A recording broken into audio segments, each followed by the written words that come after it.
Close your eyes and take a deep breath. Today I invite you into a legend that begins with a promise, the kind spoken softly at the edge of the sea, when the world still feels wide open and the future still looks kind. But in the shadows of myth, promises don't simply fade and they fracture, and when they do, they leave behind something far more dangerous than anger, a silence that learns how to speak in storms. Tonight, we're stepping into the story of Medea, not as a monster in the dark, but as a woman standing at the crossroads of love, exile, and the cruel arithmetic of betrayal. Because the tale we're exploring is not only about what was done to Medea, it's about what the world allowed to be done.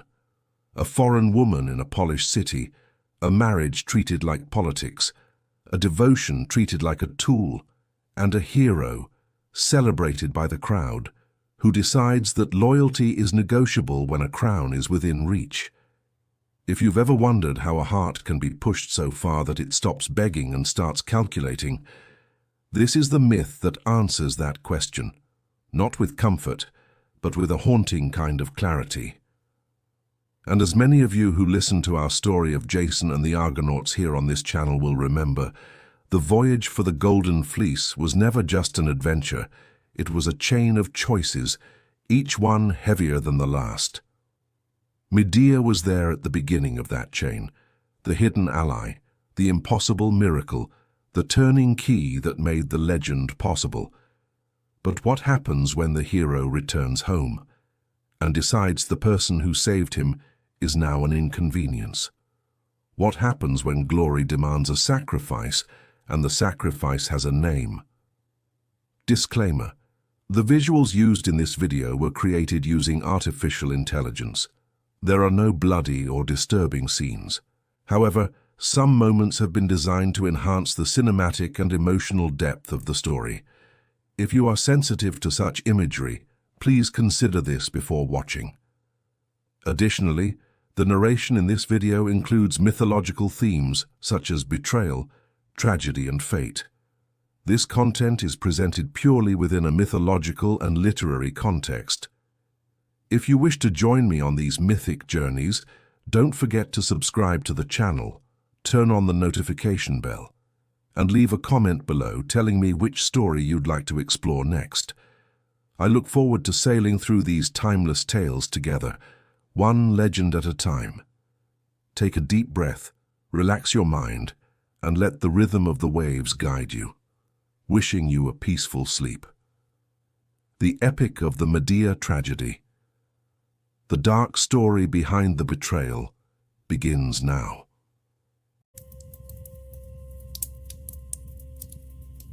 Beneath the scorching sun of Corinth, the marble streets stretched out in a blinding glare, yet to the old nurse waiting before Medea's house, they held nothing but the dark shadows and regrets of the past. In her mind, the wish that the ill-fated ship Argo had never cut through the blue misty rocks and reached the lands of Colchis poured from her lips like a prayer with every breath. For if that journey had never begun, this immense betrayal would never have taken form.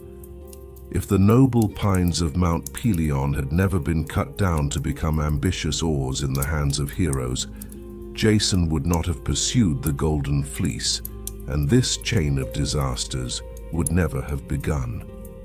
Medea, who carried the sacred blood of the sun god Helios and stood as the dignified daughter of King Athens, would not have betrayed her father or abandoned her homeland under the spell of that relentless love that fell into her heart.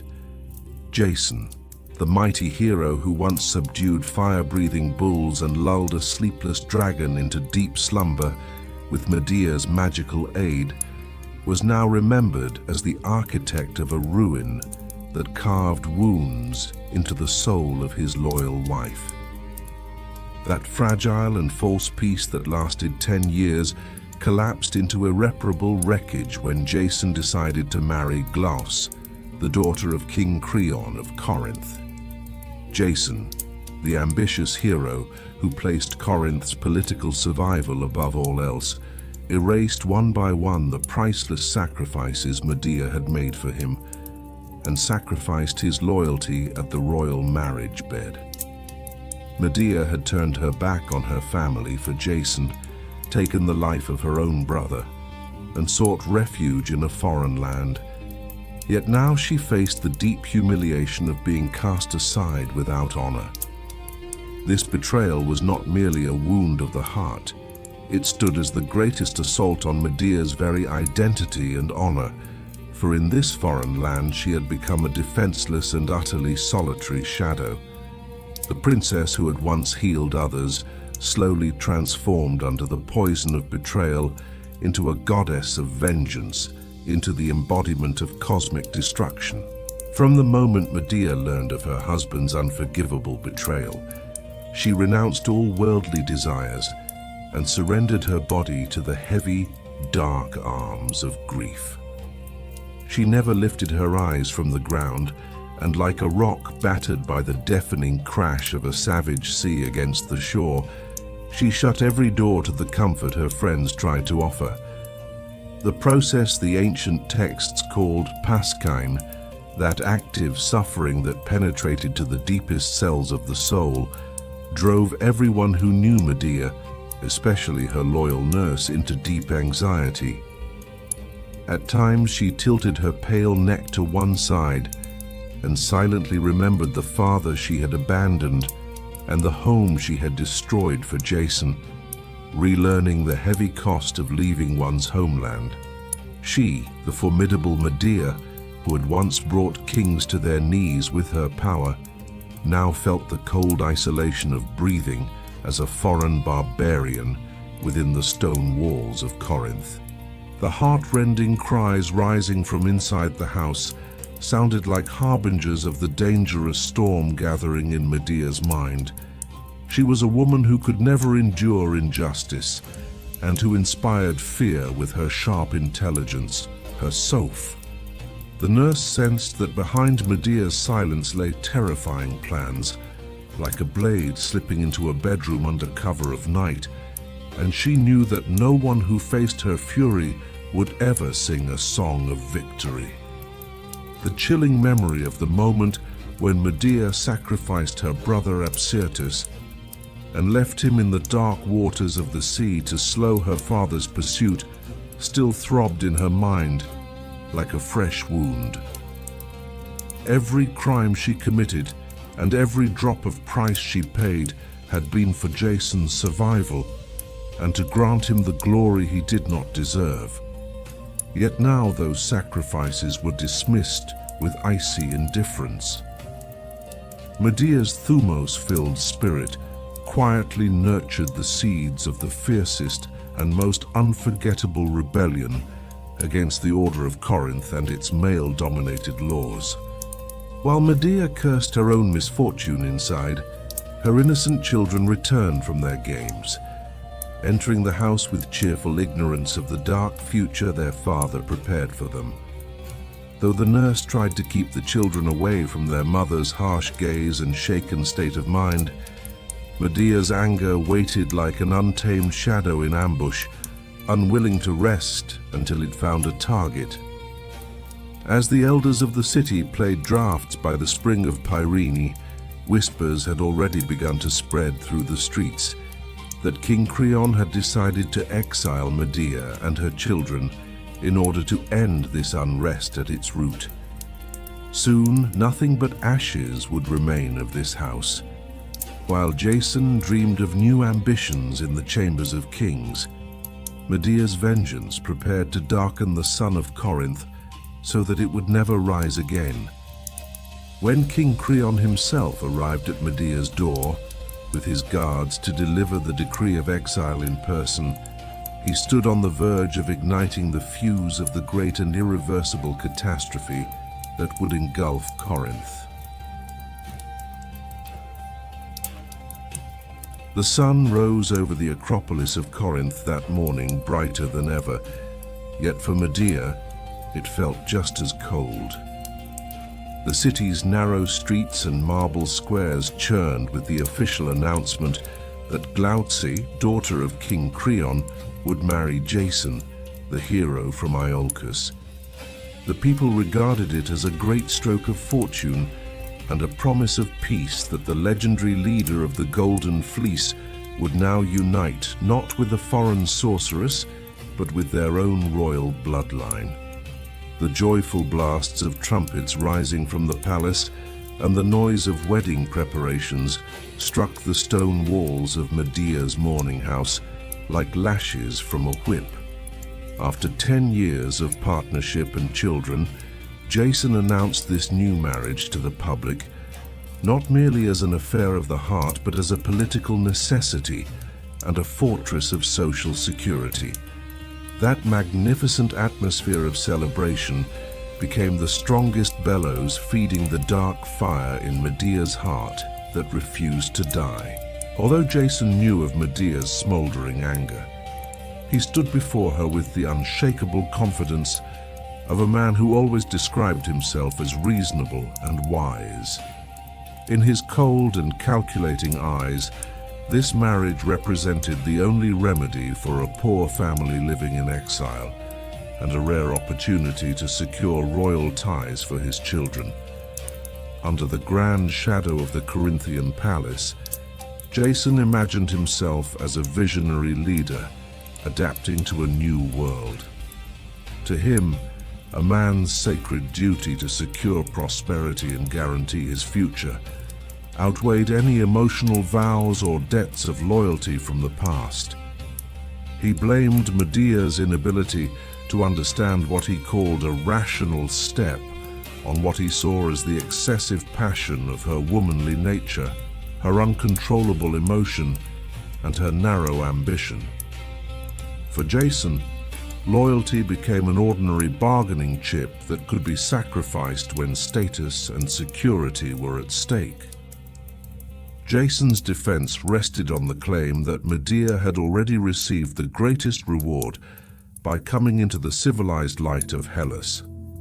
He believed that Medea, who came from a wild and lawless barbarian land like Colchis, should have regarded her exposure to the justice, laws, and advanced culture of Greece as a divine gift granted through him.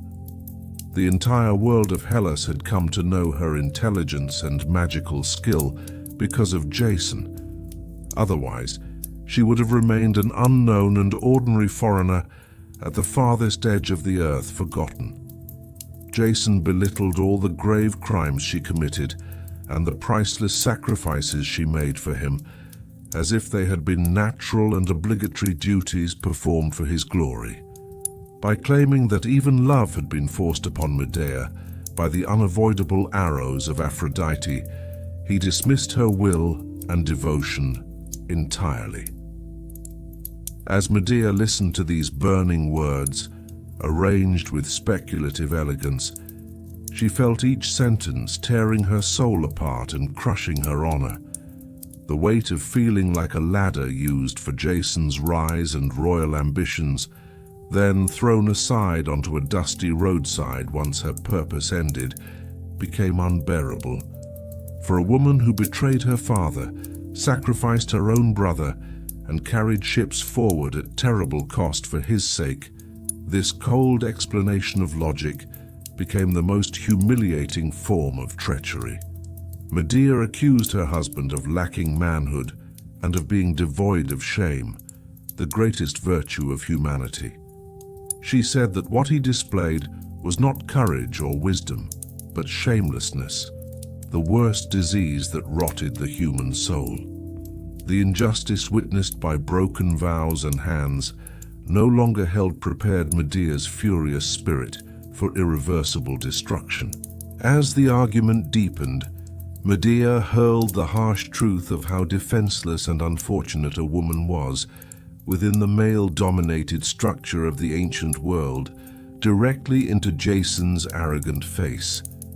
She cried out that women paid great dowries from their father's wealth to buy a husband, only to assign a master over their own bodies. In a world where men found comfort among friends outside, women were left at the mercy of a single soul, and she called that the peak of injustice. She dismissed the claim that men faced danger on the battlefield while women lived safely at home as a worthless thought. She said she would rather stand behind a shield 3 times than endure the pain of childbirth once. She rejected with disgust Jason's offers of financial mercy and assistance in exile, declaring that the gifts of a traitor brought no benefit. For her, honor proved far more valuable and priceless than Jason's gold. When that conversation, wrapped in Jason's arrogance, ended and he left the courtyard, Medea's house ceased to be a refuge and began to transform into a dark laboratory of revenge. As Jason walked toward his new royal bed, believing he had chosen security, he did not realize that he had turned the sting of betrayal in Medea's heart into an eternal catastrophe. In that moment, Medea swore that she would make him pay for treating her as a mere instrument by wiping away his most precious possessions and his entire future. While the joyful echoes of wedding preparations hung over the city, Medea's silence grew deeper and more ominous. Yet it would not be her anger alone that broke that silence, but the chilling dawn when King Creon stood at her door with his guards to deliver the decree of exile in person. The marble streets of Corinth prepared to tremble beneath a king's fear and a sorceress's cries. Along the marble-columned roads of Corinth, where each of his steps trembled with the heavy echo of absolute authority, King Creon arrived at the door of the house where Medea mourned, accompanied by a fully armed guard. The scent of grief that lingered in the air suddenly gave way to the sharp edge of fear. Creon, the unquestioned ruler of these lands and Jason's new father-in-law, was not only a harsh tyrant, but also a worried and fragile father determined to protect the future of his daughter Glauce. When he stood at Medea's door, deep hesitation mixed with hatred could be read on his face, for he knew very well that the woman before him was no ordinary exile. She carried the sacred blood of the sun god Helios and was a master of dark arts. The terrifying end that had befallen Peleus and the grave acts Medea had committed for Jason's sake never once left the king's mind. For him, removing this dangerous presence from the city had ceased to be merely a political necessity and had become a matter of survival. In a voice as cold as ice, strengthened by authority, Creon ordered Medea to leave the lands of Corinth immediately, taking with her that grim expression and the fierce spirit that hated her husband. He declared sharply that he stood there in person to enforce his decision and swore by the gods that he would not return to his palace until he had cast her beyond the borders. This sudden and ruthless command of exile fell upon Medea, already betrayed like absolute ruin. In that moment, she saw with brutal clarity that her enemies had turned all their sails against her, and that in this sea of disaster she had no harbor left to seek refuge. Yet as the cunning princess of Colchis, she was too seasoned a strategist to allow her emotions to blind her mind.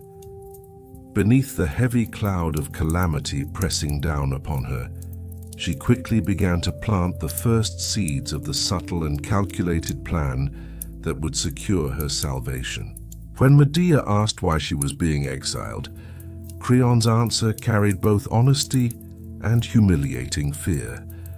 The king confessed that he deeply feared she might inflict irreparable harm upon his child. He saw her sharp, inborn intelligence and the burning ambition that came from losing her husband as the greatest threat directed at himself. In response to these accusations, Medea first put on an intellectual mask of defense. She argued that a father should never teach his children too much intelligence because it only bred jealousy and hatred in society. She told Creon plainly that those who offered deep knowledge to ignorant people were seen as useless, and those who proved wiser than their city were cast out with absolute hatred. She claimed that she too shared that fate, that some considered her too clever and feared her, while others approached her with entirely different feelings. Through these words, she attempted to calm the dark suspicions growing in the king's mind. When Medea realized that her words were not enough to tear down the walls of the king's fear, she pushed aside her pride and divine nobility and made the most radical move of her life. The proud body that had once forced kings to their knees now fell at Creon's feet. This dignified woman, who carried the blood of Helios, bowed like a servant before the mortal king of Corinth, willing to endure the greatest humiliation in order to ignite the sacred fire of her revenge. She did not truly seek the mercy of the man whose knees she clasped. Instead, she targeted the hidden weakness of tyrants, their desire to appear benevolent. Although Creon refused to retreat, reminding her that he did not waste his time and that he loved his own family far more than he feared her, Medea reshaped her entire strategy around the tyrant's supposed humanity. Her posture of submission became the first silent trap laid within the vast plan of destruction that would soon swallow all the glory of Corinth. In her most sorrowful voice, Medea begged the king to allow her just one more day in Corinth so she could determine her place of exile and arrange the future of her innocent children. She said that Jason did not think of his own offspring, but that Creon, as a father, surely understood what love for one's children meant. Claiming that she wept not for herself, but only for the children who would be left abandoned, she skillfully wore the most desperate mask of motherhood. Though Creon admitted that he had often suffered in the past because he had shown mercy, he fell into the greatest miscalculation of his life by believing that a single day would not be enough for Medea to accomplish anything devastating. He granted her request with a warning that if she remained within the borders when the sun rose the next day, her end would be severe. As he withdrew, the tears in Medea's eyes had already transformed into the cold and shining light of revenge. When the king and his guards moved away, Medea cast aside the mask of the pitiful woman and returned to her true identity, the priestess of Hecate and the absolute mistress of vengeance. The 24 hours she gained through Creon's foolishness were more than enough for her to eliminate her three enemies, the king, his daughter, and her treacherous husband Jason, beyond all return. The peaceful squares of Corinth now waited in silence to transform into the vast stage of destruction built by the mind of a sorceress. As Medea constructed dark labyrinths in her thoughts, considering which method she would choose on her path of revenge, she decided to wield the burning power of poison, the most insidious path of all. While the scent of a coming storm spread through the skies above Corinth, Jason's entrance into the courtyard and the arrogant defense with which he would once again dismiss Medea's loyalty stood ready to ignite the fuse of devastation to its very end. As the wind howled between the marble buildings of Corinth, Jason, the legendary hero of the Golden Fleece, stepped into the courtyard of the house where Medea had received her order of exile, moving with slow and confident strides. He was no longer the desperate and trembling young man who had once depended on Medea's magical skill on the shores of Aea.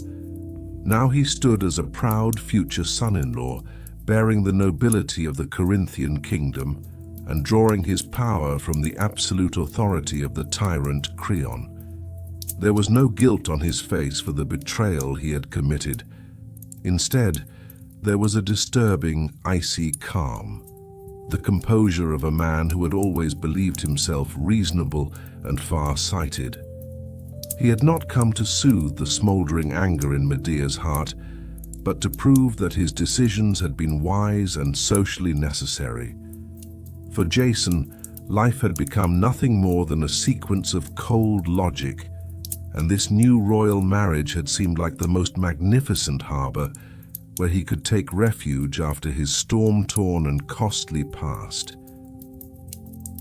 The moment Medea saw her husband enter the courtyard, she felt the loyalty and devotion she had woven into her soul for 10 years suddenly turn into a burning pain.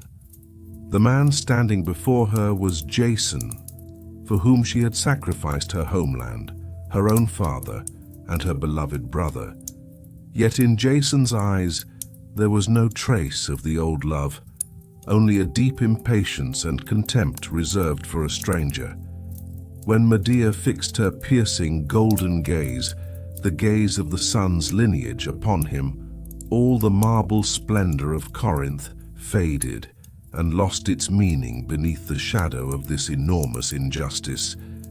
Jason began to speak as if scolding a criminal, claiming that Medea's uncontrollable and wild temperament had brought great trouble upon her own head. If she had quietly submitted to the will of her superiors and had not spoken against the king, he argued, she would not have been forced to face this disaster of exile. Everything, he insisted, had been her own fault. Jason's condescending tone and arrogance drove Medea to answer with one of the heaviest and most soul-wounding insults of the ancient world: Kakos, a man at the lowest level of humanity. She shouted that his coming there had not been an act of courage, but a sign of shamelessness and moral decay, the worst disease of the human soul, and her voice made the courtyard walls tremble. In her eyes, Jason had become the greatest enemy of both the gods and all humankind by trampling on sacred oaths. Using her mind like a weapon, Medea dragged him back to those harsh, dust-covered pages of the past woven with magic, to the ominous shores where everything had begun. She reminded him, in all its rawness, of the shattering day witnessed by every Hellene who had sailed with the Argo, when he had been sent to subdue the fire-breathing bulls. She described in vivid detail how he had trembled before those massive beasts with bronze hooves and mouths that spewed scorching flames. She struck him with the truth that without the mysterious ointment she had prepared with her own hands, an ointment that had made him as resistant as a god against burning fire and sharp steel, her hero would have perished that very day. Then she portrayed the deadly field where the dragon's teeth had been sown, and how armed warriors had burst from the earth like a forest and fallen mercilessly upon him. If he had not followed the cunning strategy she had whispered to him, if he had not thrown that enchanted stone among them and turned them against each other, he would never have left that soil alive. At last, she reminded him how she had lulled the sleepless, coiling dragon that guarded the golden fleece into slumber like a baby with her magical songs, a creature whose gaze could turn a man to stone. It had always been she who had lit the light of salvation for him. The epic of Jason's heroism had in truth been written in the dark shadow of Medea's sacrifice, yet now that great debt had been cast aside by the cold wind of betrayal. Faced with this intense emotional and historical assault, Jason remained standing, with the calm of a helmsman who had lowered his sails and waited for the storm to pass. In his defense, he claimed that although he respected Medea's intelligence and assistance to some degree, the true will behind all those achievements had been fate and the Cypriot goddess Aphrodite. According to him, Medea had acted not out of love for him, but because she had been compelled by the irresistible arrows of the goddess of love. Therefore, it had not been her free will, but a divine necessity. This claim belittled her even more deeply by reducing her free will and her vast devotion, everything she had sacrificed, to a mere divine puppet. In Jason's eyes, Medea had been the one who had benefited most from the entire ordeal, for she had been taken from a wild and lawless barbarian land and brought into the light of Hellas, where justice and law reigned. As for the royal marriage, Jason described it not as betrayal, but as an example of unshakable strategic genius and a fortress of security that would guarantee the future of their children. He insisted that he had not acted out of hatred for Medea, but on the contrary to protect their household and unite property by giving her and their children noble siblings of royal blood. Knowing that a poor man was quickly abandoned by all his friends, he argued that this marriage had been a fortunate alliance that would save the entire family from poverty. With a tone that diminished her, he attributed Medea's view of the situation as a mere matter of the marriage bed to what he called the narrow-mindedness and emotional confusion of a woman's nature.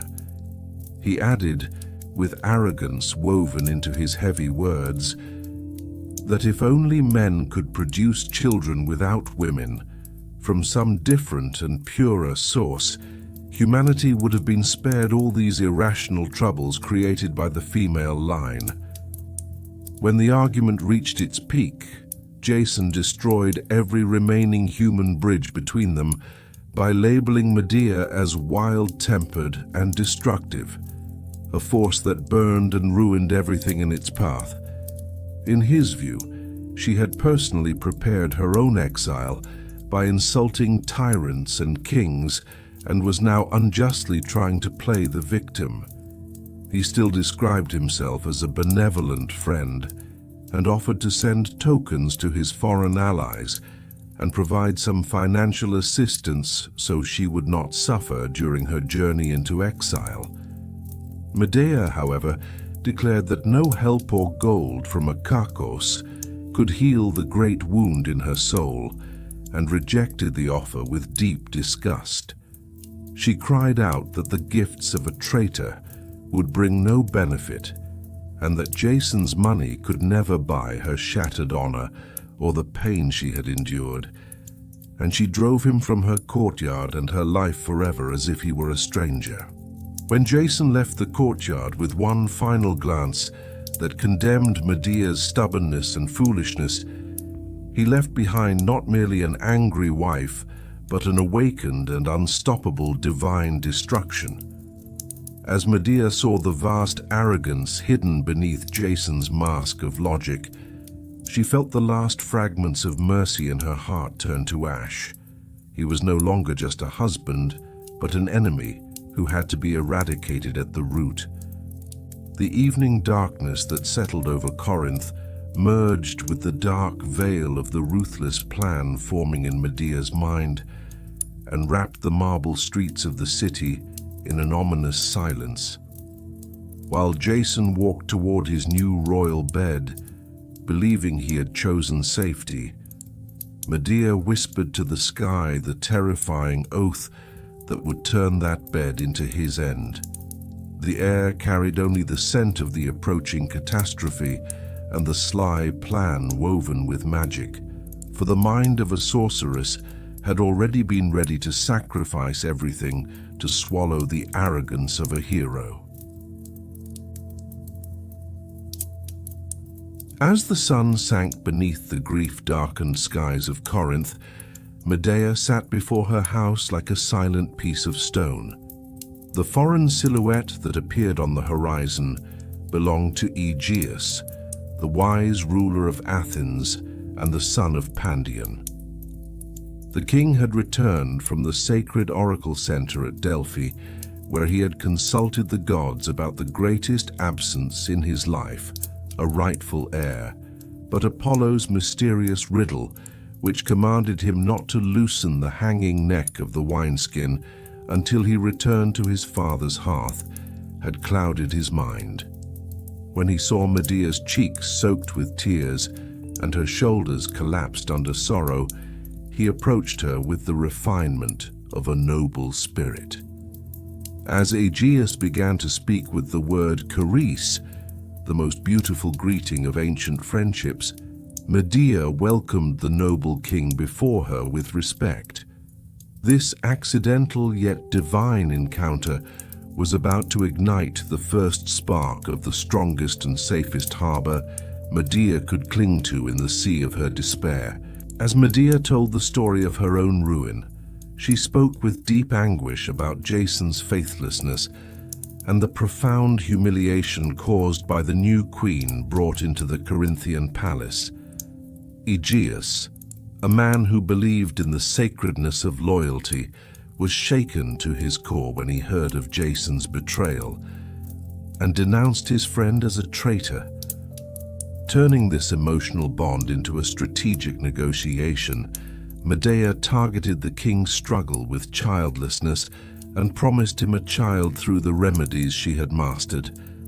In return, she demanded absolute asylum in Athens and protection against her enemies, falling to her knees before the king as a supplicant. Driven both by his reverence for the gods and by the burning longing for an heir to continue his line, Aegeus eagerly accepted the offer. Exile was no longer an endless darkness for Medea. It transformed into the promise of a secure future shaped behind the sacred walls of Athens. Aegeus, the just king of Athens, set a condition to preserve diplomatic balance. He would not personally spirit Medea away from Corinth. She would have to reach his borders by her own means. Feeling defenseless against the wealth and tyranny of her enemies, Medea demanded not merely a promise, but an unshakable oath sworn before the gods. Aegeus swore, in the name of the justice of the heavens and of the sacred son Helios, Medea's own ancestor, that as long as he lived, he would never surrender her to her enemies. That oath became the keystone of the dark fortress of revenge rising within Medea's mind. For a sorceress with a safe harbor was no longer merely a fugitive. She was a judge. As King Aegeus set out for his own home under the grace of the gods, the sorrowful and weary mask upon Medea's face shattered at once, replaced by the icy gleam of victory. With the king's departure, Medea called upon all the cosmic powers of the universe to bear witness, and began her song of triumph. Zeus and the light of the sun stood as her only companions. As the sacred citadel of Athens formed in her mind, like a defensive tower where she would moor the cables of her ship, the final moral and physical barriers over her plan of revenge fell away one by one. She resolved to summon Jason, to address him with gentle words, and to approach him with a false consent, as though she supported the royal marriage. Behind this counterfeit peace lay the cunning trap of those dangerous gifts that would remove Princess Glaus beyond all return. Medea planned to use her children as bearers of bitter tidings, sending to the palace the finely woven robe and the crown of hammered gold. Those gifts had already been sealed with sinister potions that would corrode and reduce to ash whatever they touched from within. Yet Medea's design did not end with eliminating her rivals beyond return. She swore to carve into Jason's soul a wound that would never close, to tear her own children from life. Though that decision weighed heavily enough to wound her own heart, it stood as the only way to dry out her husband's house at its roots and leave him with a future stripped bare. Jason would never again see his children alive and would pay for his arrogance with absolute loneliness. Though the women of the city cried out in deep anxiety, asking how a soul stained with the grief of children could find refuge in a sacred city like Athens, Medea's fury burned every moral barrier to ash. She was no longer the crushed foreigner of Corinth. She had transformed into a formidable goddess of vengeance, calling upon Hecate for aid at her dark altar. Retreating into the shadowed chambers of her house, Medea drew from her chest the enchanted objects inherited from Helios, her mind filled only with grave crimes and irreversible ruin. Blending the freezing cold of the Caucasus Mountains with the essences of poisonous plants, she began preparing the insidious mixtures that would turn the Corinthian palace into a field of wreckage. The crimes she once committed for Jason in her maiden youth faded into mere memories before the united fury of a mother and a sorceress. Every passing second flowed like a countdown toward the great collapse that would reduce Creon's dynasty and all of Jason's dreams to ashes. As Medea stirred her poisons in the furnace room, the dark refuge promised by Athens had already given her the unshakable courage she needed to carry her plans to their furthest edge. The golden gleam in Medea's eyes no longer held a mother's tenderness, but the dark shine of a predatory lion awaiting its prey. As she prepared to send her loyal nurse to lure Jason one final time into her web and present him with that mask of dangerous courtesy, the scent of sulfur and sorcery seeped into the very walls of the house. Under the protection of Athens, nothing was impossible for Medea. She resolved to dispense justice not from the laws of men, but from her own ancient and divine power.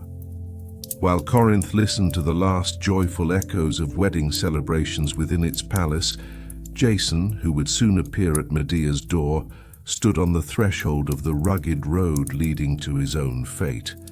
The dangerous gifts, placed in the innocent hands of children, were about to set out for the palace, ready to ignite the fuse of that harsh finale that would swallow all the splendor of Corinth.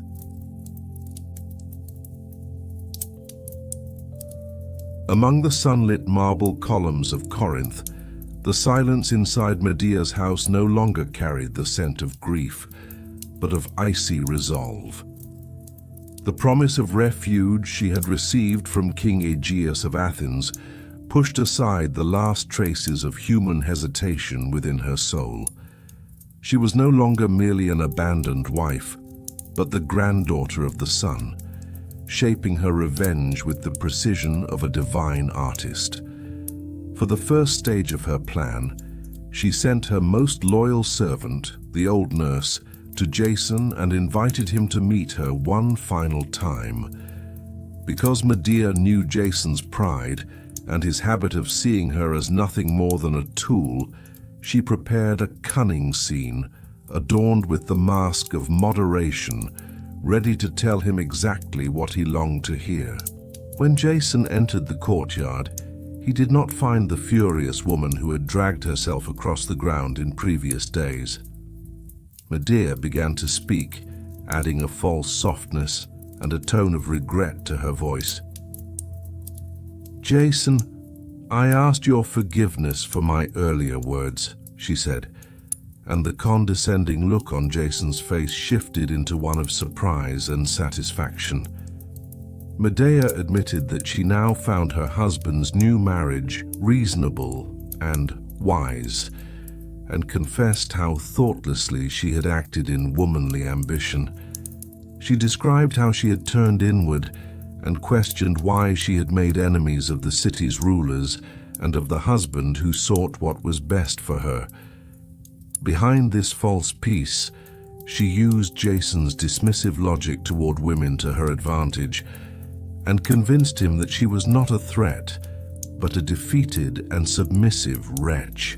After gaining Jason's trust, Medea called her innocent children outside and ordered them to take their father's hand and tell him that the hostility between them had ended. As the children embraced their father, the tears falling from Medea's eyes were interpreted by Jason as tears of joy. Yet those tears were the silent leakage of the crushing guilt she carried for turning her own children into bearers of dreadful news. When Jason announced that their children would one day become leading figures of Corinth, Medea felt her thumos, her fury, rise again within her. The children's innocent smiles, combined with the weight of the unholy act she was about to commit, tore an unhealing wound in her heart. But the cold light of revenge sealed that wound at once. Making her most dangerous move, Medea requested that the decree of exile be lifted, at least for the children, and revealed the rare treasures she had inherited from Helios. These treasures were not merely gold and fabric, they were sacred objects, given as a sign from the sun god to his own bloodline. A finely woven dress that captured the light, and a crown of hammered gold that dazzled the eyes were placed before Jason. Yet, within the texture of these glittering gifts, lay the essence of plants that had sprouted from the price paid by Prometheus in the Caucasus, and remnants of the fire left behind by Phaethon, who had burned the sky. Medea had secretly infused these sacred items with the most insidious poisons, pharmaca, that would activate the moment they met the warmth of the victim's body and weigh upon the flesh like a burden. As Jason and the children prepared to depart for the palace, a vast war began within Medea's soul between a mother's tenderness and the vengeful ambition of the sorceress. When she inhaled the scent of her children one final time, she briefly considered sparing herself the doubling of her pain for the sake of wounding Jason and fleeing to Athens with them instead. But the possibility that her enemies might laugh at her and the burning humiliation of being cast aside as a barbarian ignited her heart once more like a glowing ember. Cowardly heart, how did I allow these soft words to enter my mind? She cried, cursing her own mercy, and decided that separating her children from life with her own hands was more just than leaving them to be scorned in the hands of her enemies. This inner crisis ended with Medea silencing her identity as a mother completely and assuming the mantle of the absolute ruler of that harsh final act, where justice would be delivered by her own hands. As the first shadows of evening stretched over the marble palaces of Corinth, the master sorceress Medea, betrayed by Jason, withdrew into the darkest inner chamber of her house, a place no one dared to enter. Outside, the joyful preparations for Jason's wedding to his new bride Glauca echoed through the city, while inside this dignified granddaughter of the sun prepared to begin one of the most terrifying rituals of the ancient world. Medea cast aside the mask of peace and assumed the identity of the high priestess of Hecate, breathing only the cold breath of revenge. The room's atmosphere filled with an ominous silence created by hanging dried herbs, snakeskins, and ancient spell books. In the air, a sharp scent of sulfur and the heavy odor of a coming price slowly spread, heralding the great destruction about to begin. When Medea approached the dark altar at the center of the marble floor, dedicated to the gods of the underworld, she had loosened her hair and left her feet bare. According to the traditions of her people, this was the way a sorceress forged a complete bond with nature and the powers beneath the earth. She did not lift her hands toward the sky, but extended them toward the depths below, and began a silent yet shattering invocation. O night, most faithful guardian of our secrets, and gods who illuminated mysteries with the glow of the moon, she murmured, her voice like the herald of a storm echoing against the walls. She called upon three-formed Hecate, partner in her craft, and swore to summon all the harsh power of the underworld to the world above, to demand an account for the broken oaths Jason had sworn. The sorceress's first move was to summon, by her will alone, the most dangerous serpents of earth and sky to her altar. Through the complex incantations that poured from her lips, even the dragon constellation in the heavens trembled, and scaled creatures emerged from their deepest lairs beneath the earth, spreading themselves at her feet. A massive serpent stood before Medea, its forked tongue flicking outward, then collapsed into coils as her enchanted words subdued it. Medea began to add the essences taken from each of these serpents into the ominous mixture that would devastate Jason's new household.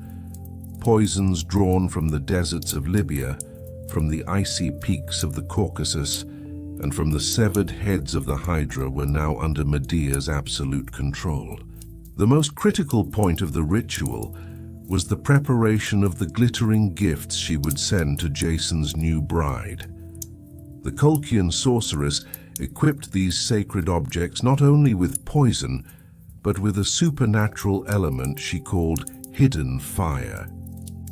This fire was no ordinary flame, but a divine force of destruction that could not be extinguished by water, blended with the essence of plants that had grown from the price paid by Prometheus in the Caucasus. Under the moonlight, Medea had plucked those plants one by one with her bronze nails, plants that had been nourished by the divine essence that seeped from Prometheus's liver into the soil. Their roots had been filled with that ominous power that shook the earth when torn free. As the poisonous mixture began to boil in the bronze cauldron upon the altar, Medea added the most intimate secrets of her dark art into the brew.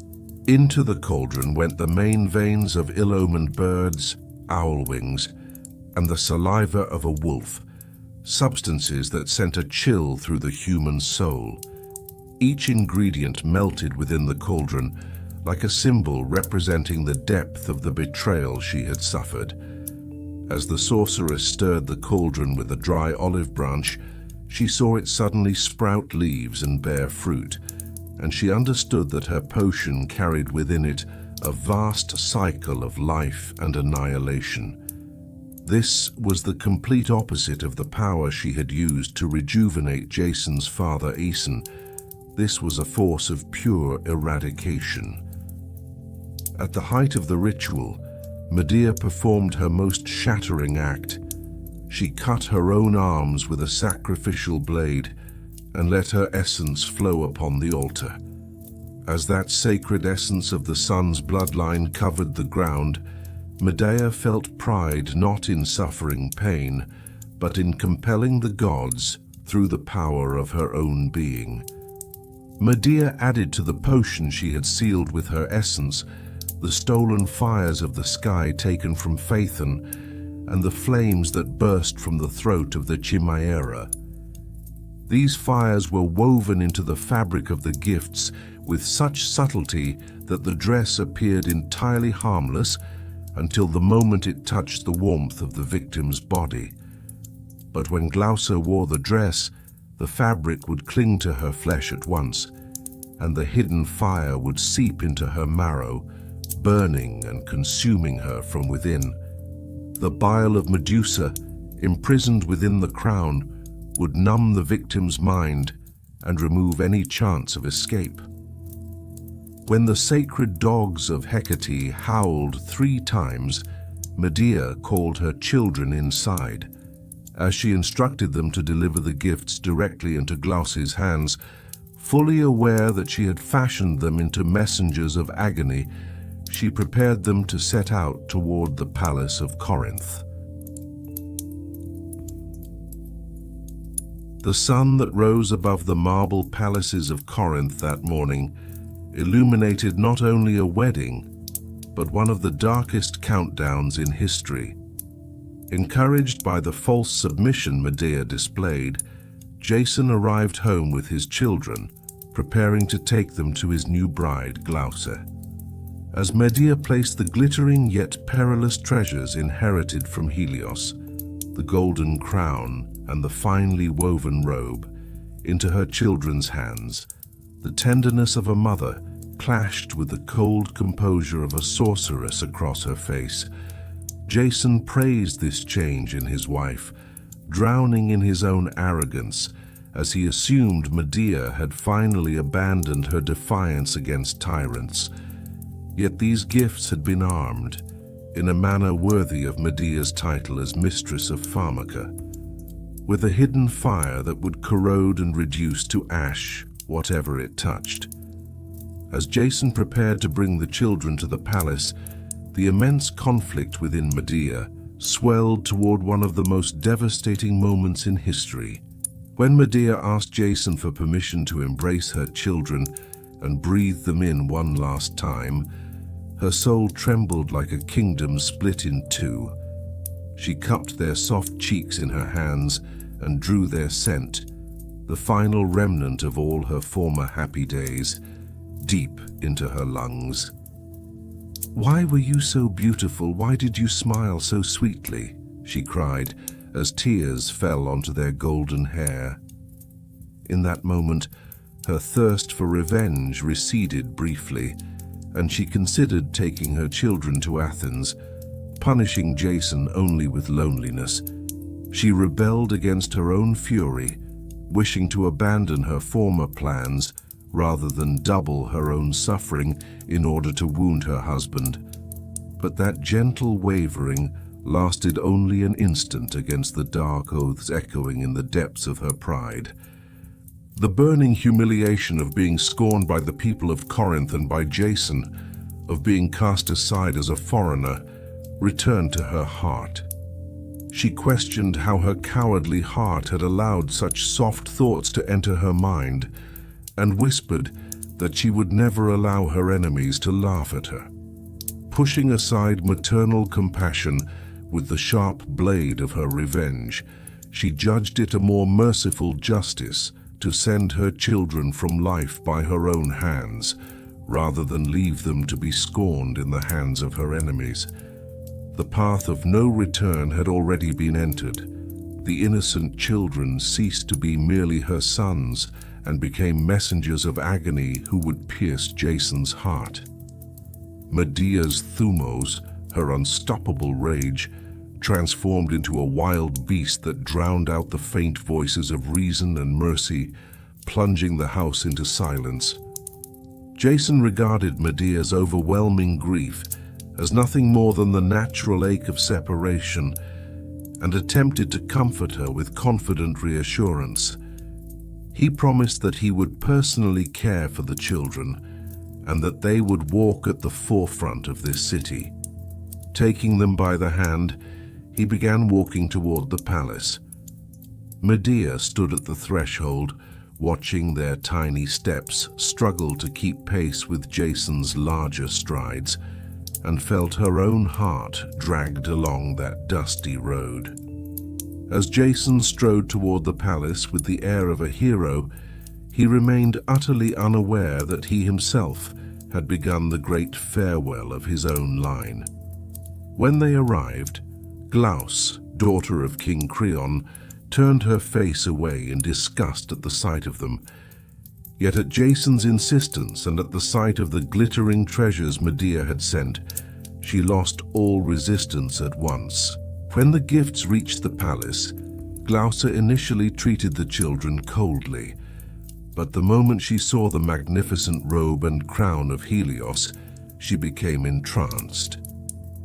Driven by a powerful hunger for worldly splendor that left her unable to resist Jason's urging, the young princess accepted the dangerous offerings, and stepped before the mirror to put them on.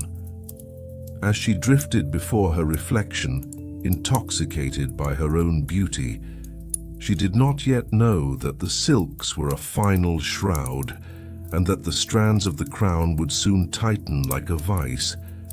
From the balcony of her home, Medea gazed toward the palace and silently waited for the sun's fading rays to awaken the divine and devastating fire hidden within that crown. As the palace of Corinth sank into a chilling silence, awaiting the rising blaze beneath the gleaming crown, the first sparks of the great ritual had already begun to flare upon the altar of Hecate. The children completed their task and set out to bring Medea the joyful news that Glauca had accepted the gifts and that their exile had been lifted. Yet as Medea listened to their delighted voices, she trembled in the depths of her soul with the bitter triumph of her success. For her, their deliverance only confirmed that the hour of their separation drew near. They were no longer living children, but sacred offerings to the goddess of revenge. When Medea laid them in their beds for the final time, the cold gleam at the tip of her sword prepared a very different end for them. Jason's rational happiness within the palace seemed to exchange places with the spellbound and shattering atmosphere within Medea's home. While the innocent children dreamed of a safe house in Athens, Medea reached for her blade and drew in the sweet scent of their breath one last time. The oaths had been broken, the children surrendered to separation, and the spell had already ignited the first spark that would reduce the palace of Corinth to ash. As Glauca stood before the mirror in the marble halls to admire her new garments, Medea's revenge waited in ambush, ready to become a consuming fire that would swallow all the splendor of Corinth.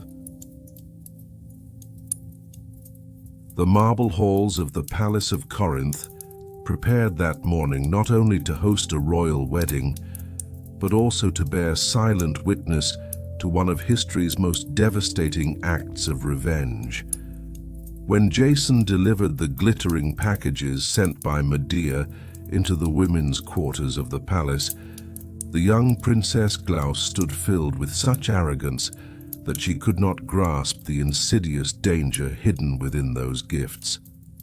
Persuaded by Jason, she accepted the robe and crown as a token of peace, and placed upon her hair the golden crown Helios had once forged for his own descendants. In that moment, no one within the palace could even imagine that the hidden fire beneath that magnificent crown was the stolen flame of Prometheus, soon to coil around its victim's mind in searing torment. As the young princess draped herself in the finely woven robe and drifted about the chamber, intoxicated by her own reflection, the supernatural forces Medea had sealed within the fabric came alive upon contact with the warmth of her body. As Glauca admired the whiteness of her feet and the elegance of her ornaments, it was already too late for her to realize that those shimmering silks were a final shroud. Suddenly her face turned a ghastly pale. The divine fire Medea had concealed within the garment coursed through the princess's veins, while the golden crown clung to her hair like a rivet and transformed into a wave of flames no water could extinguish. The deadly mixture adhered to her flesh like pine resin, the fabric merging with her body and dragging her toward ruin from within.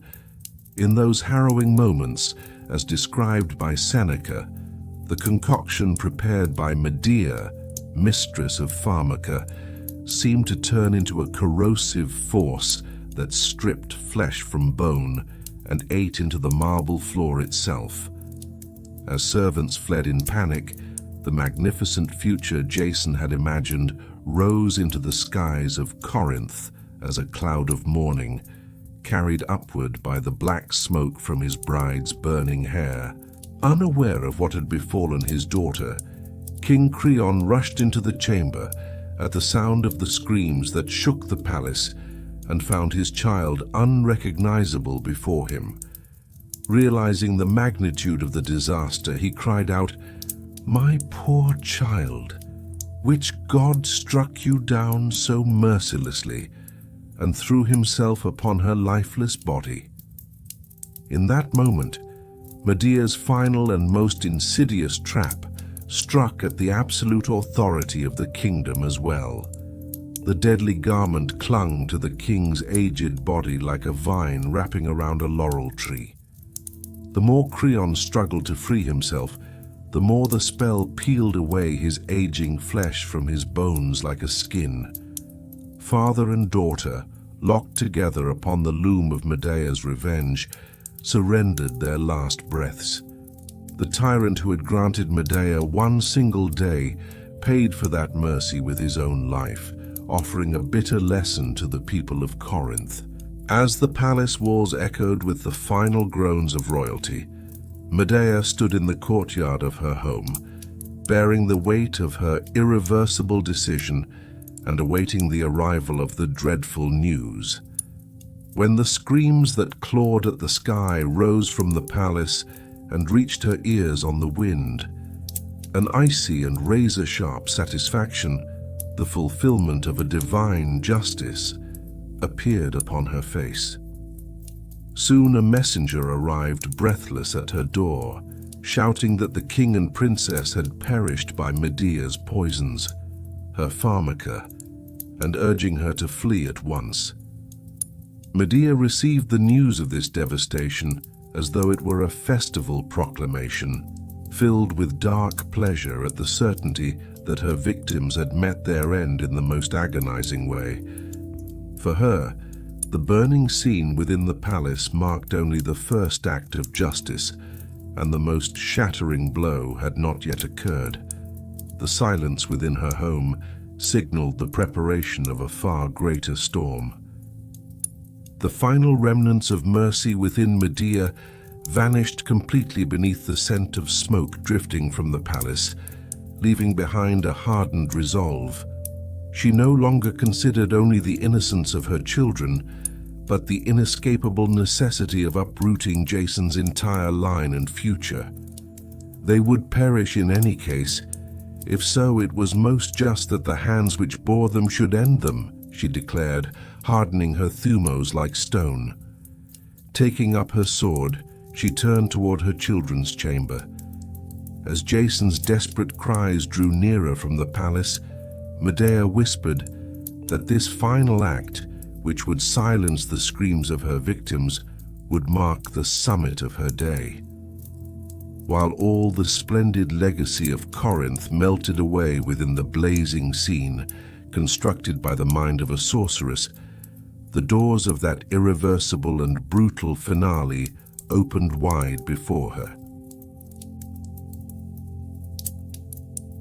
The heavy and silent air that settled over Corinth took on a tangible weight in the courtyard of Medea's house after the shattering final news arrived from the palace.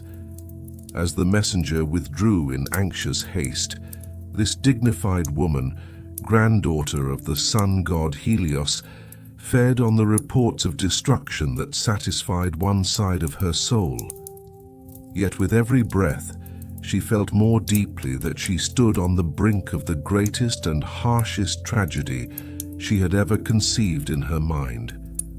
This path of vengeance, which she began by permanently removing her husband's new bride and the king from her way, had now turned into a point of no return.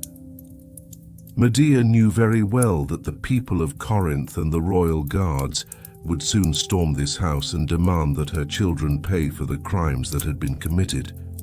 As this inevitable end forced her to weigh the last fragments of mercy in her heart, the icy gleam of revenge grew stronger with every passing second. The joyful voices of her children, who continued playing in complete innocence deep within the house, ignited the most devastating civil war of the ancient world inside Medea's soul. On one side stood the mother who had given them life and brought them into the world through great suffering. On the other stood the avenger, ready to overturn the world in response to the immense injustice she had endured. Whenever her eyes turned toward their golden hair and innocent faces, her tenderness briefly attempted to suppress her thirst for revenge. "Oh, my wretched soul, why were you so weak?" she whispered, her eyes filling with tears as she imagined taking her children and fleeing to Athens, to that safe refuge. But that moment of mercy quickly sank into darkness when she remembered how Jason had scorned her as a barbarian and discarded her after using her like a ladder. Medea convinced herself that leaving her children in the hands of her enemies, into the fierce retaliation of Creon's vengeful relatives, would have been the greatest harm she could inflict upon them. Rather than seeing them beneath the mocking smiles and cruel hands of her foes, she argued that separating them from life with the hands that had given them birth and still loved them, despite everything, would have been a more merciful form of justice.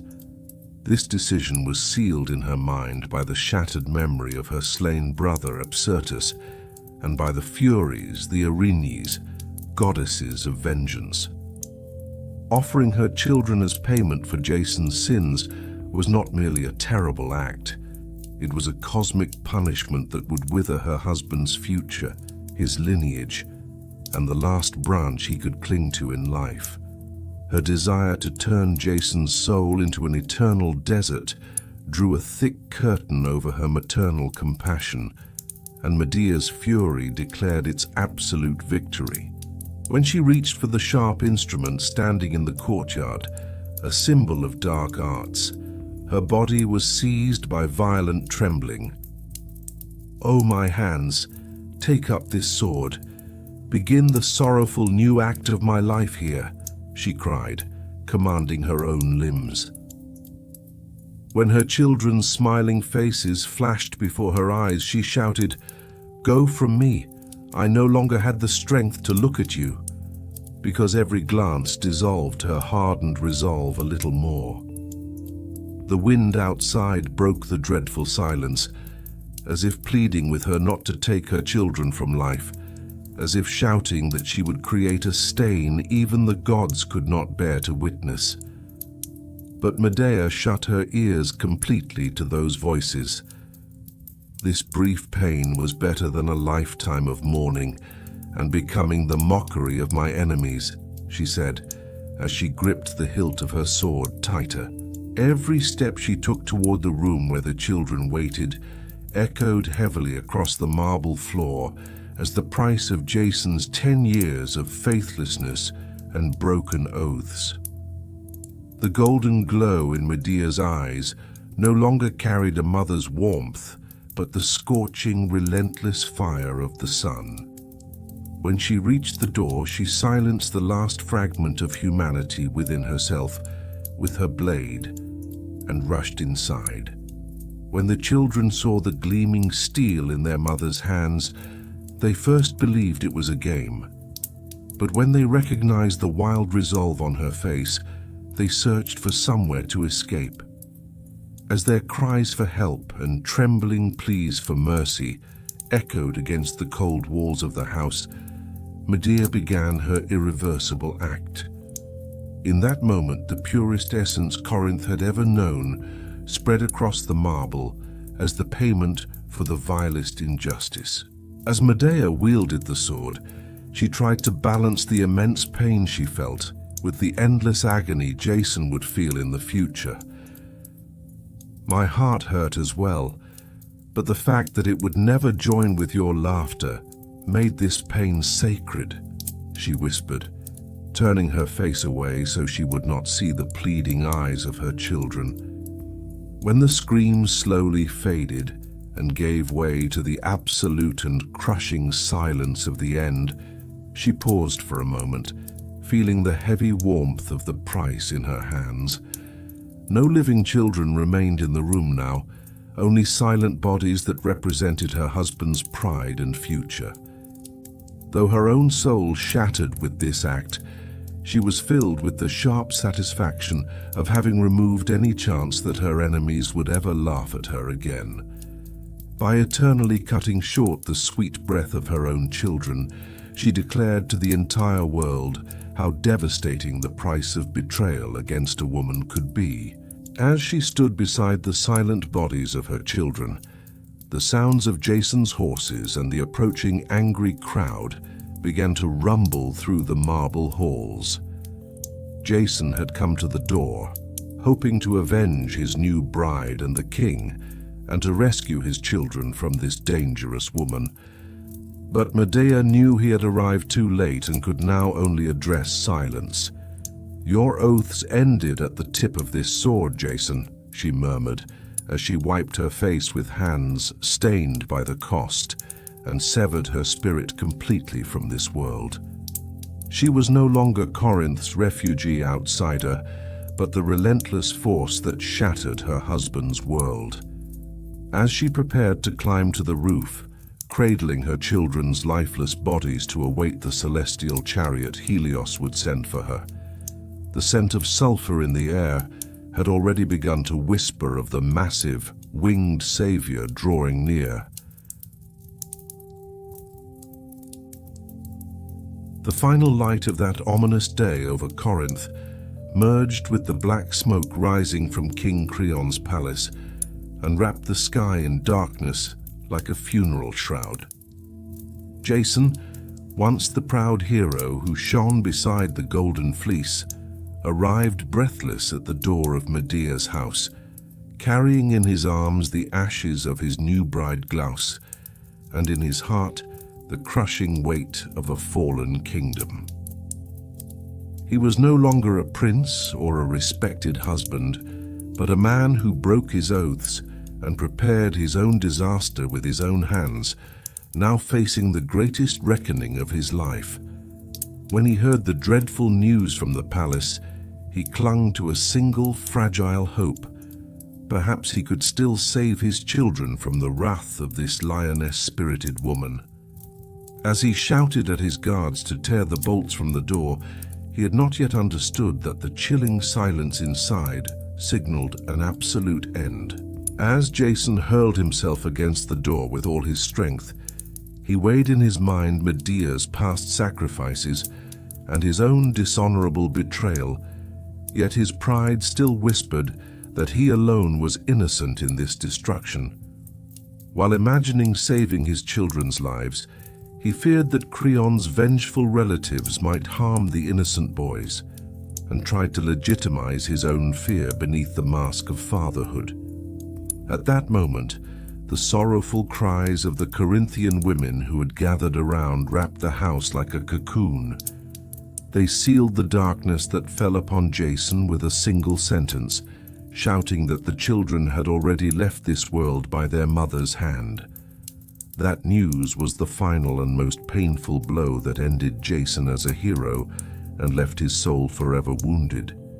He had nothing left to hold on to in life. While Jason staggered under the weight of his children's loss, a tremendous roar rose from the roof of Medea's house and split the sky, shaking the entire city to its foundations.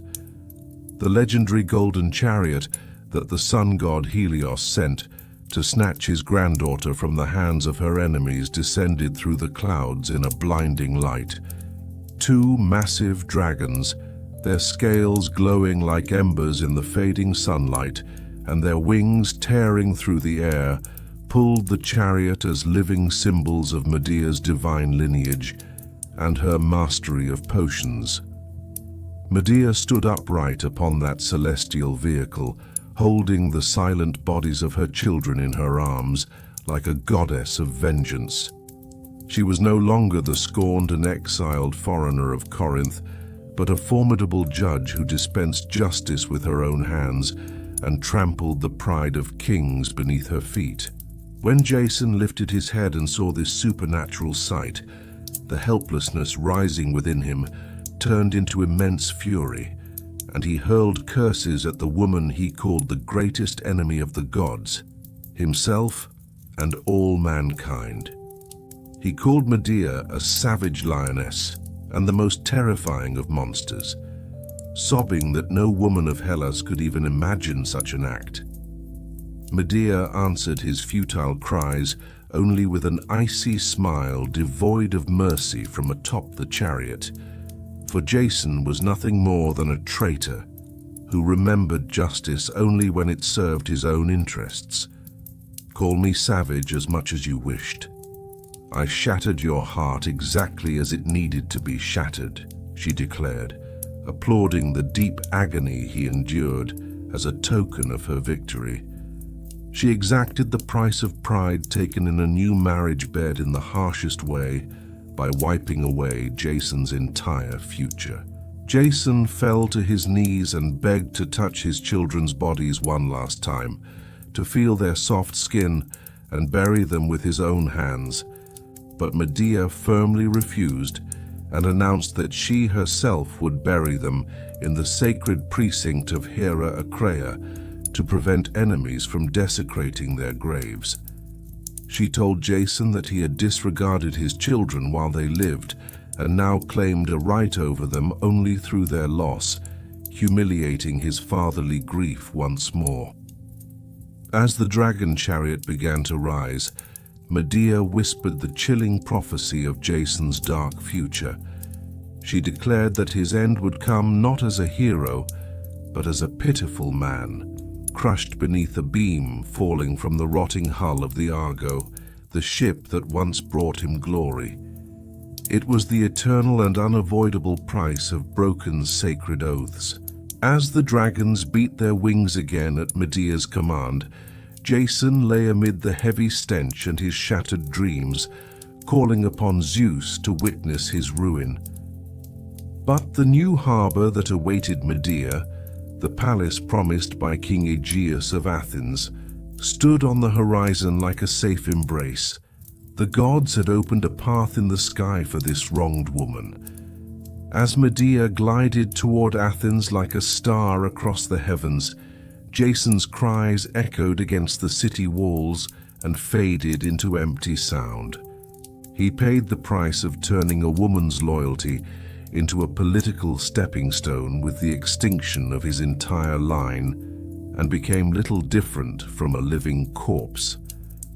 While the people of Corinth watched in anxious awe, Medea's enchanted revenge closed one of the most shattering pages of legend and opened the mysterious doors of the new intrigues that awaited her in exile at Athens. Medea left behind Corinth's palace in flames and the motionless bodies of the children she had devoted with her own hands. When she arrived at Athens' sacred citadel, gliding through the clouds in the dragon-drawn chariot sent by Helios, the sun god, her spirit still carried the cold echo of that costly spell-scented finale.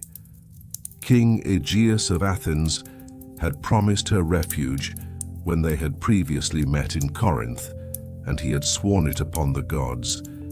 Now that oath became the one surest key that opened the doors of a new life for Medea. Wise Aegeus, the son of Pandion, received Medea with great respect in this ancient and dignified city of Erechtheus, and he did not forget for even a moment the vital need he had for her magical powers. Medea entered Athens not only as a fugitive, but as a queen in the making who would shape the kingdom's future, and soon she married Aegeus and sealed her place in these lands in an unshakable way. Their son Medus became a new ray of hope for Medea's wounded heart, for she sought in that little child the restoration of everything she had lost in Corinth.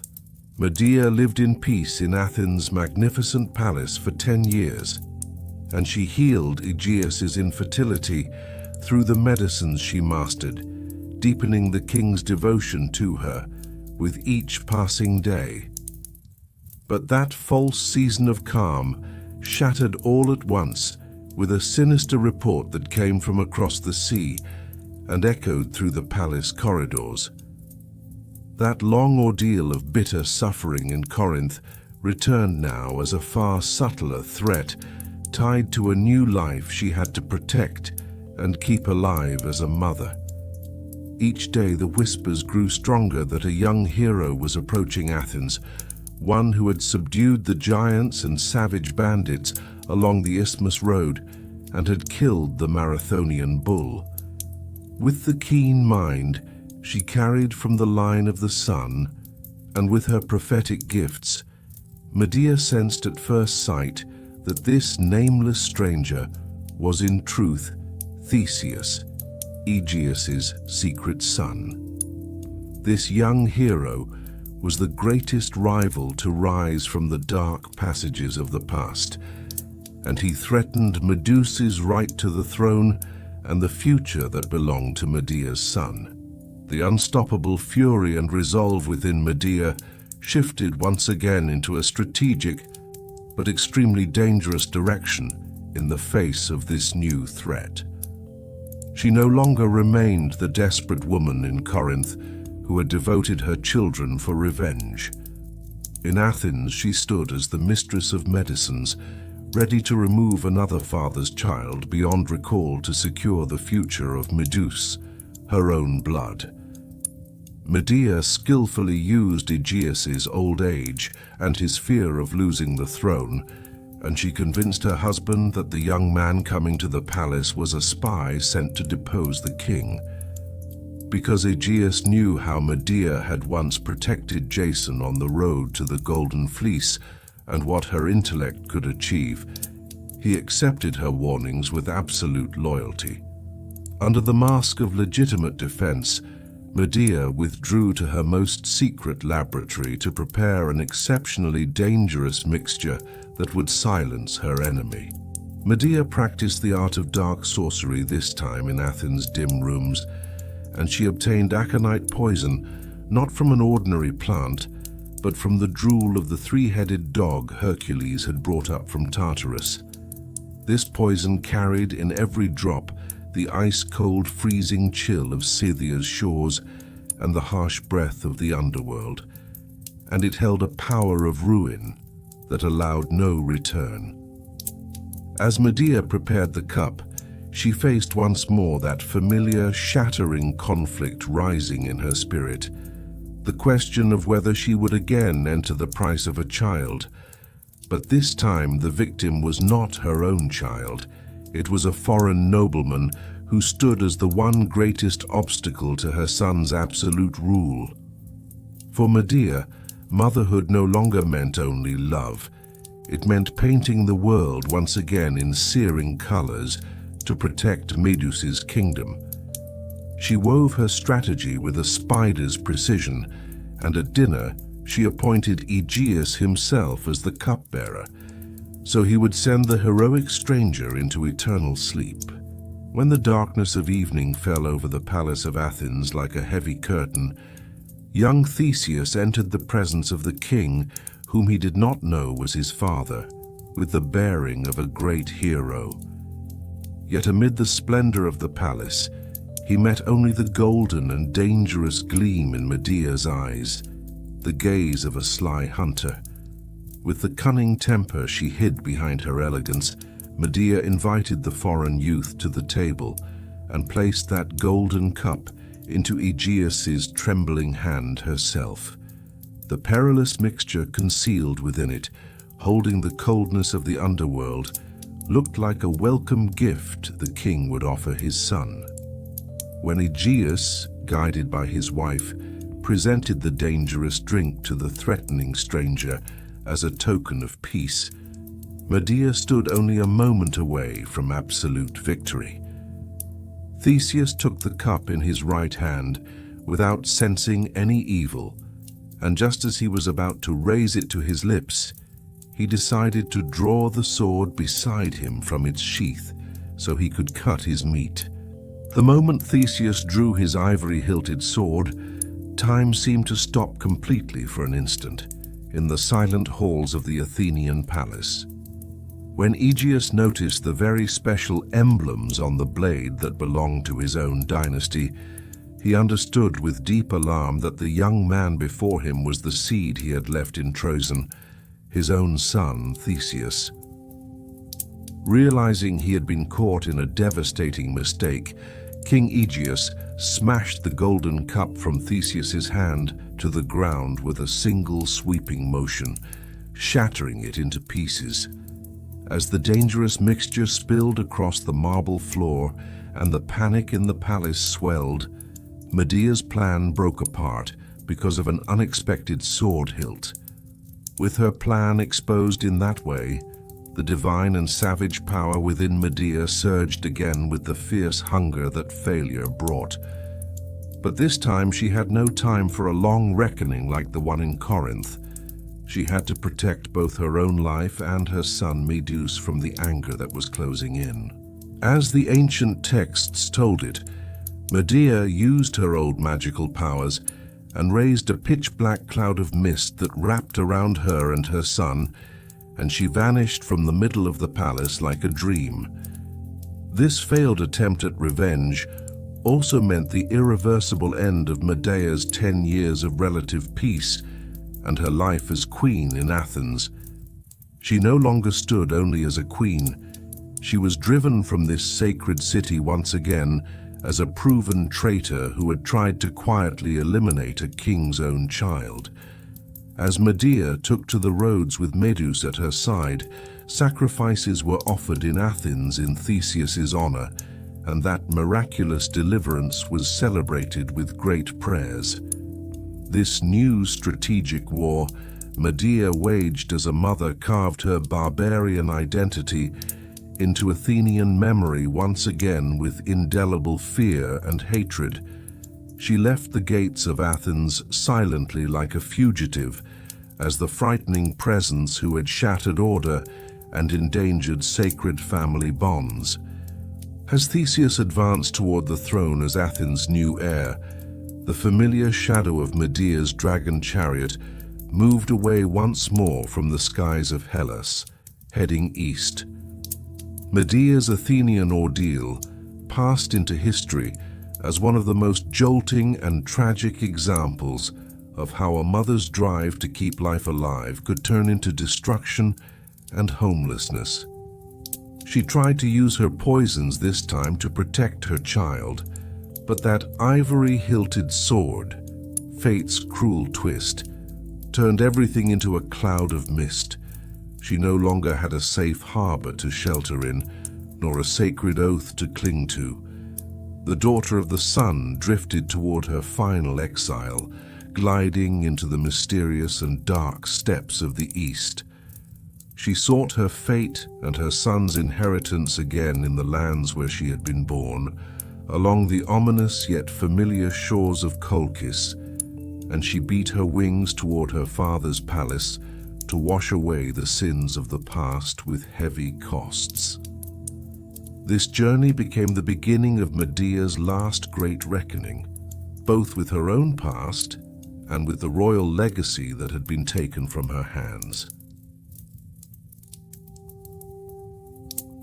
Medea fled from Athens' marble palaces within a cloud of mist, clutching her son Medus to her chest as she glided into the endless emptiness of the sky upon the dragon chariot Helios, the sun god, had given her. Although an ivory-hilted sword, that twist of fate turned her dream of queenship into a nightmare. Her spirit still carried the weight of the costly, spell-scented past. As the dragon's scales shone in the last light of the sun, Medea turned her course from west to east, back to the legendary Colchis, the lands she had once betrayed for Jason, where she had left her father's heavy price and her brother's life behind. While she passed over the raging waves of the Black Sea, her escape from 10 years earlier came to life in her mind piece by piece. When she remembered the Symplegades rocks and the foaming wake of the Argo, the ancient fury and passion in her heart flared anew. She no longer stood only as a sorceress or an exile. She returned to her roots as the mistress of medicines who had sworn to cleanse the sins of the past through heavy costs. As she approached the mouth of the Theseus River, she noticed that the river's waters no longer ran as clear as they once had, but flowed murky, like a river of grief. When Medea set foot on Colchian soil, she did not find the splendid city of Aea she had left behind. For the loss of the golden fleece was not only the loss of a treasure for these lands, but also the end of divine protection. The city's walls fell into neglect, the proud gleam in the people's eyes faded, and the radiance worthy of the sun's bloodline gave way to a dark melancholy. When she approached the palace while hiding her identity and keeping her son Midas in a protected place, the news she heard wounded her shaken spirit deeply. Her father, the proud King Aetes, son of Helios, had been deposed by his own brother Perses and had been condemned to the dark depths of a dungeon. Perses had seized the sacred crown by taking advantage of his brother's weakest moment, using the grief of Aetes, broken by the departure of the Golden Fleece and his daughter Medea, as his opportunity. For Medea, this news was not only a political change, it became a final purpose offered by the gods, so she could repay the great debt of betrayal she owed her father. The young girl who had once left her homeland in love returned now as an experienced goddess of vengeance who had brought kings to heel. When Medea saw Perses sitting on the throne like a tyrant and staining the crown that had once shone like the sun, the fire of vengeance inside her burned this time for family loyalty. Perses was not an outside enemy like Jason.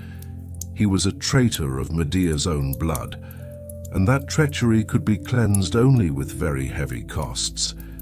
She understood that she could ease the crushing burden of bitter torment she carried for betraying her father and her homeland for Jason only by placing her father back on his throne.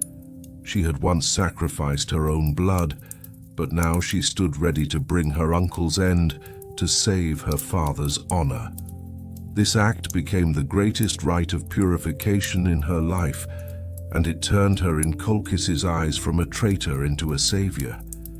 As she built one by one the cunning plans she mastered to remove Perses beyond recall, she cloaked herself in silence like a serpent slipping into the palace as Colchis's ominous enchantress. Washing away the sins of the past through heavy costs meant not only rescuing her father, but also rebuilding her shattered honor once more in the light of the sun. In Perses' palace, through those dark corridors ruled by arrogance and fear, Medea drifted in the guise of a priestess and began to spread false prophecies that clouded the mind. Perses did not know Medea had returned, yet he still felt deep fear of the famous descendant of the sun, of her intellect and her exceptionally dangerous poisons. Medea told Perses that the gods had been angered by Aethes's imprisonment in the dungeon, and that the curse that had settled over the land could be cleansed only with a glorious sacrifice, and so she invited the tyrant into her trap. Blinded by lust for power, Perses carried too much arrogance to sense the danger in the words of this foreign priestess. As she had once done to Peleus' daughters, Medea offered Perses a false promise of rejuvenation and absolute power, and she succeeded in drawing him all the way to the sacred altar. Every word sank into the tyrant's spirit like a spell that suppressed his doubts, pushing him step by step toward his fate. The prophecies echoing in the palace ceilings were, in truth, pieces of the sly song that dug Perses' grave, and Medea's hands prepared once again to dispense justice. At the head of the altar, In the shadow of Hecate, in that final rite, Medea struck Perses with her true identity like lightning and declared her absolute power. When she shouted, "I was Medea, granddaughter of Helios, daughter of Aeetes. I took back this throne I had sold for Jason, and I reclaimed it now at your heavy price." The final fear in Perses' eyes became Medea's song of victory. The price she paid by ending her uncle with her own hands became a sacred key that opened the dungeon doors for her father Aeetes. This cost paid for the spirit of her brother Absyrtus and for her father's trampled honor, turned Medea in the eyes of the people of Colchis from a dark fugitive into a savior. When Aeetes was brought up from the depths of the dungeon and saw before him the daughter who had abandoned him but now returned his kingdom, he felt both forgiveness and anxiety through tears. Medea fell at her father's feet and offered him the priceless crown again as atonement for every crime she had committed for Jason. When she placed her father back upon the throne, Colchis's dimmed sun began to rise again, and the bloodline of the sun proclaimed its legitimacy once more in its own lands through heavy costs. After the throne was restored, Medea brought her son Medus before the people and declared him as Colchis's only future heir and rightful ruler. Medus, as a young hero who carried his mother's keen intellect and his grandfather's divine legacy, was received with great hope by the people who had lost the golden fleece. This move by Medea was not only a family revenge, it also planted the first seeds of a new empire that would rise on the steppes of the East. She now held power above laws and spells as a queen mother, and she rewrote her fate upon the lands where she had been born. The oaths Jason had broken and the doubts of Aegeus faded into pale memories of the past, and Medea became a will that had shattered her own home and then built a new world from the ruins. As Helios's golden lights shone again on the towers of the Colchian palace, Medea prepared for the founding of that vast empire in the endless lands of the East that would bear her name. This new dawn became the first and brightest spark of the glorious future in which Medus's armies would reach as far as the borders of India, and he would give the name Medea in honor of his mother. Medus stepped onto the stage of history as a hero who carried the divine courage that flowed through his mother's veins, and who had grown up shaped by strategic brilliance, having trained in the mountains under the wise centaur Chiron. Guided by his mother Medea, he subdued many different tribes across the region one by one and declared absolute dominion over that vast land, laying the foundations of a new civilization. When Medus gave the name Medea to these conquered territories in honor of his mother and his own lineage, the birth of the Median Empire was sealed in the indelible pages of history in letters of gold. With the founding of the Median Empire, Medea was no longer merely a vengeful or sorcerous woman. She gained immense respect as the founder and spiritual mother of a civilization. She had defied the oppressive male-dominated structures of Athens and Corinth, and now in a world she ruled by her own laws, she finally found the hard-won peace her soul had long sought. Medea eased the longing for the homeland she had once sacrificed for Jason through the splendor of this new empire that bore her name and through the deep reverence her people showed her. In the endless botanical gardens she established within her palace, she continued preparing the most powerful potions of the ancient world, while her people revered her as the daughter of the sun who had descended from the heavens. Her dominion over these lands stood as the clearest proof that she possessed not only destructive power, but also the strength to create, a will that shaped its own destiny with its own hands. Medea's final days in the mortal world passed in a mystical calm, as she cleansed her body of the wear brought by age through the famed remedies she crafted from serpent venom and rare herbs. The distinctive golden gleam in the eyes of those descended from Helios did not fade even in her final breath. Instead, it transformed into a divine light that illuminated the entire palace and enchanted those around her. When Medea completed her life, her body did not return to the earth like that of ordinary people. Rather, it was carried within a cluster of clouds by the chariot drawn by dragons to the highest reaches of the sky, to stand beside her grandfather Helios himself. This end was described not as the farewell of an ordinary mortal, but as the return of a wronged soul to the divine realm and the beginning of an immortal. Because she had risen against the injustices inflicted upon her, Medea was honored by the gods and completed her tragic journey on earth by taking her place among the heavens. According to ancient accounts, after Medea's soul departed from the earth, she was received directly into the Elysian fields, that eternal paradise where only the most distinguished mortals and heroes elevated to the divine realm were admitted.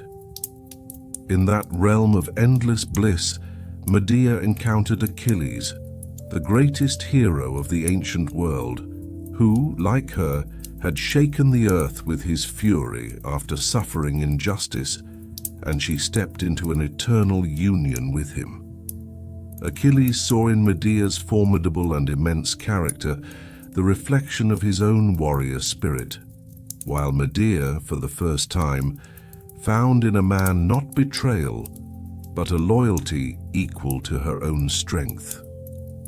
As their union was etched into eternity as one of the most powerful and most formidable alliances in mythological history, Medea's name became the symbol not of a murderer, but of a hero who delivered justice with her own hands.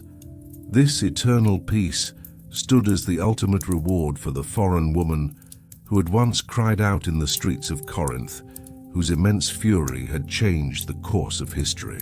As the granddaughter of the sun and the mistress of remedies, Medea sealed her place in mythic history forever as a tragic hero who delivered the harshest and most costly answer to the oppression of women in society. She refused to remain a passive victim in the face of her husband's betrayal, and instead dispensed her own justice with her spells and her blade, holding up a vast mirror to the patriarchal order. Throughout human history, the name Medea continued to be spoken sometimes with fear and sometimes with admiration, for she was Polypharmakos, who offered her love like a life, yet turned that life into a blazing end when she was betrayed. Her magnificent ascent into the sky upon her dragon-drawn chariot was seen as a physical manifestation of divine justice upon the earth, and this tragic epic became the herald of a new dawn. Yet the golden trail that shone in the heavens marked nothing but the beginning of unending misery and obscurity for Jason below. As the fiery trail of the dragon-drawn chariot that tore through the sky on that ill-fated day in Corinth slowly faded, only scorched marks and the sharp scent of sulfur lingered over the city, and for Jason, time sank into an eternal darkness. Once the legendary leader of the Golden Fleece and the brightest hero of Hellas, Jason stood condemned to the most wretched and lonely fate in history as a traitor who broke his vows. For years he wandered from city to city, driven from the doors of former friends, and in every bite of bread he tasted the full bitterness of Medea's curse, that he would one day beg for bread at a stranger's threshold. In the end, a rotting fragment of the Argo fell upon him in his sleep, and he did not die like a hero but like a coward, leaving this world in misery beneath the ruins of his own victory. The harsh legacy Medea left behind endured for centuries, not only in the heavens and in the newly founded lands of Media, but also within the very social fabric and sacred rituals of Corinth itself. To cleanse the great sacred pollution caused by the severing of children from life, the people of Corinth began a unique tradition of atonement at the temple of Hera Acraia, where each year 7 boys and 7 girls mourned in ritual lament. Medea stood as a figure at the threshold, embodying both the shamanic powers of the old world and the eternal symbol of free will that defied the unjust laws of the new. Even today, when the bright stars appeared in the night sky and the ancient lands that bore her name endured, they stood as the strongest proof that she was not merely a monster, but a divine force who wrote her own fate with her own hands. In the end, Medea lived on in mythology as Polypharmakos, the woman who offered her love like a life itself, yet turned that life into blazing destruction when betrayed. One of the most tragic and powerful female figures in all myth. Her story carved itself into history as a tale of resurrection and eternal honor, sealed with magic and heavy prices, stretching from the flames of Corinth to the palaces of Media, and from there to the infinity of Elysium. While Jason disappeared beneath a decaying piece of the Argo, Medea continued to shine in the sky like a blaze of sunfire, and left behind a lesson for all humanity, that justice sometimes hid within the heaviest of costs. The legacy of Medea, daughter of the sun, was the very sacred solar fire that spread from the eastern steppes across all Hellas, a fire that never died. She remained the eternal echo of the soul's relentless and immense fury. Yet in the deepest place of myth, a fracture remained where even the brightest words could not reach. Because at the end of every legend, what shook a person most was not what happened, but what it became. Medea's name may have lingered in the heavens like a trace. Cities may have woven rituals in her wake. Kings may have twisted her story to suit their fears, and poets may have told of her as either the source of catastrophe or the sharp answer to injustice. But the true question that echoed across the marble of Corinth remained unchanged. When a person claimed to have set right the wrong done to them, at what point did they open the door to a greater wrong within themselves? For what Medea did was not only the violence of revenge, but the weight of a decision poised at the edge of motherhood. Among the scenes that shook the world, it was perhaps the quietest and the most unbearable. The noise of the palace, the cries of the crowds, the urgency of kings, all of it faded with time. But the moment when 2 small breaths were cut short within a home left an echo that even the myth could not silence. That was why remembering Medea was not as simple as remembering a hero. To try to understand her meant bargaining with the darkness within oneself. Some saw Medea as an envoy of justice. In a world where men treated vows lightly, where women lived as though in exile, and where a single sentence could shatter a household, her fury counted as an uprising. When the scale of injustice grew, the answer had to grow as well, they said. This was not the result of a woman, but of a system. Others spoke of Medea as a warning. When power was confused with righteousness, a person began to think themselves a god, and in that moment, Even the most sacred justification drove them toward the harshest shore within. Still others stood in a more painful place. Even if it could be explained with just reasons, the weight of what was done remained, because once certain doors were opened, the return closed not only outwardly but within a person's own soul. Perhaps the true magic of the myth lay precisely there. Medea could not be read with a single face. She was at once the fury of a victim, the cold calculations of a sage, and the sharpest edge of a mother's inner conflict. To brand her simply a monster eased the narrative. It loosened the listener's conscience and simplified the story. But to elevate her as purely just was equally simplistic, for righteousness sometimes blinded a person against themselves. What made Medea a legend was not only what she did, but the question she left behind. What prices did a person begin to call legitimate in order to save their own honor? And who became the most innocent among those prices? The annual mourning held by the people of Corinth at the temple of Hera Acraea was therefore not merely an act of atonement, it was also a mirror. Anyone who looked into that mirror while trying to cleanse a sin as vast as a city circled around a single truth. A crime was not cleansed by forgetting it, but by remembering it again and again, weighing it again and again, trembling before it again and again. The ritual did not absolve Medea, yet it did not cast her entirely outside.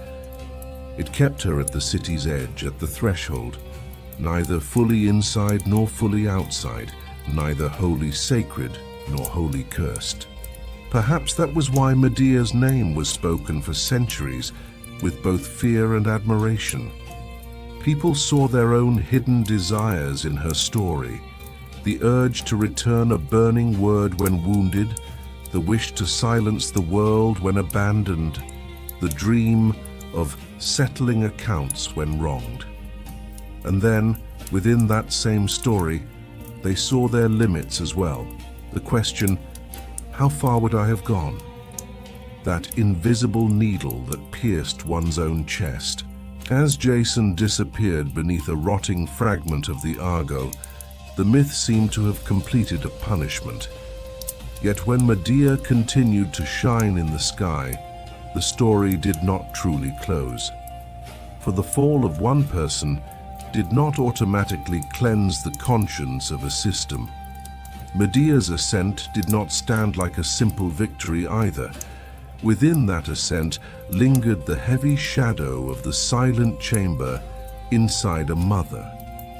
That shadow was the true ending of the legend, neither applause nor curse, but a silence that forced one to stop and look. And within that silence, two sentences stood side by side in the reader's mind. The voice of those who said, Medea was right, and the tremor of those who said, Medea was wrong. The myth brought those two voices into collision and silenced neither. For the human being could at once suffer injustice and produce it, could be wounded and wound, could seek justice and, for a moment, mistake the power in their own hands as limitless. For that reason, Medea's legacy was not only a solar fire spreading across the eastern steppes, it was also a question that moved within the human soul. Was what we call justice merely the defeat of our enemy, or was it a measure we ourselves were willing to lose for? Was honor an image saved before others, or was it the ability to protect the most innocent part within oneself? A legend lived not through grand scenes that burned a city to ashes, but through the questions that remained behind. And perhaps Medea's true eternal legacy began exactly there, not as a name completely absolved, nor as a shadow entirely erased, but as a threshold that revealed the boundary within the human soul, read and weighed anew in every age. If the wind still blew across the marble of Corinth, it carried not only the scent of sulfur but also a whisper. The magnitude of a price did not make it just, yet the magnitude of an injustice did not automatically make a person innocent. And the story ended there, suspended in the tension between those two truths, not with closure, but with silence. I hope you enjoyed this ancient epic as you come to the end of your day. I look forward to reading your comments and requests. Don't forget to subscribe to my channel. May the darkness of the night and the rhythm of the sea bring you peace. Until we meet again in another legend, in the breath of another hero's tale, with love.